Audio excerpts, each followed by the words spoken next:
Ladies and gentlemen of YouTube land, welcome back to the 180 Kilos channel with me, 180 Kilos.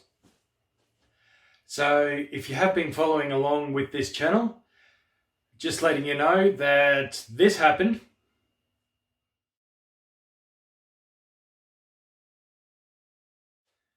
And if you actually have noticed that it is 123.8 kilos, and if you have been following along, that is officially 60.2 kilos lost since the start of this journey. Now, the other thing you may have noticed when you saw that last image was that in that graph, there have been a lot of data points that have gone missing. Unfortunately, due to the upgrade in the phone, the data points have all been lost, so I've had to go back to old YouTube videos, go through all them, and put data points in where I could. So the line looks a bit straighter, but it's the best I can do at the moment. With regards to everything else that I've been doing with my videos, my Kilocycle channel, I've been putting up all my aquaponics stuff there.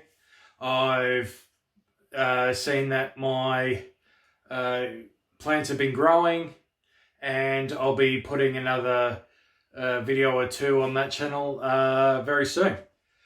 Personally, I'd also like to give a shout out to our youngest daughter. She's finally turned 16, and that means T-minus 2 years. I know it's a bit over excited about, having 2 years until she finally turns 18. I know that's a bad thing, but what makes it worse is I'm probably going to be the one that's going to teach her how to drive. So probably I will be releasing another video later on the 180 Kilos channel. That'll probably be very, very close to the 1/3 of me gone. So what I'm looking for is 61.3 kilos lost. So that'll probably be at the 122 mark. Also, I am in striking distance of one of my goals, and I'll just play it for you now. I have had one goal in mind. And this was because quite a few years ago when I first took one of the girls out to Whitewater World down at the Gold Coast, I was chastised by one of the lifeguards for being overweight. Now, overweight to them is anybody that's greater than 115 kilos.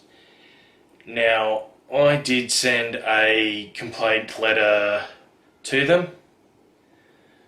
I got a response that I thought was a bit unnecessarily vague, so I did write back to them about how I felt and how they responded, because at the end of the day, places like Whitewater World, Dream World, Wet and Wild have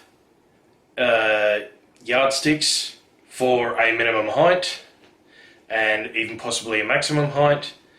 They don't have a way to measure weight, and especially at Whitewater World, where things like weight fluctuations can happen due to the amount of water that you've actually soaked up on your clothes.